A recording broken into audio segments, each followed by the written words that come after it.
The headline is an eye-catcher. If its proclamation is true, it ranks as one of the biggest sports stories of the year. Jerry Jones, no longer calling Dallas Cowboys shots after George Pickens trade. That's a monster headline. That's a monster story. It's also uproarious, with Jerry's own top staffers getting a good laugh from it. The Cowboys owner and GM is finally at age 82, giving up those roles that he's held with the tightest of grips since 1989. Purchasing of America's team? Nope. Cancel the celebratory parade or lay off the mourning period. Jerry isn't going anywhere. Dallas pulled off a major trade this week with the Pittsburgh Steelers for wide receiver George Pickens, following up what many critics grade as a fruitful NFL draft. The Fort Worth Star-Telegram seems to be suggesting that these moves represent a changing of the guard, with COO Stephen Jones having taken on a bigger role this offseason.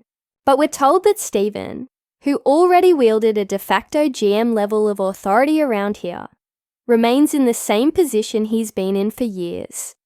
Sam's with right-hand man, Will McClay, so powerful here that colleague Shan Sheriff has reported he may have a Jones family arrangement to take over as GM when Jerry really is done.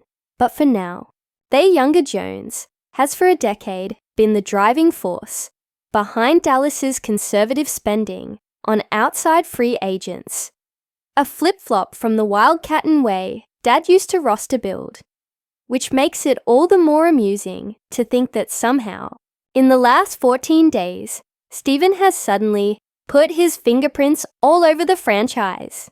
There are always ebbs and flows around here at the Star.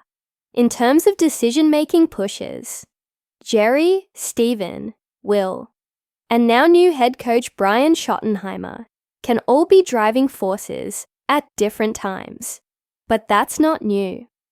For fun, we presented this notion of a seismic shift, of a Jerry step back into the sunset, amid the sudden rise to power of his son, to a top Dallas staffer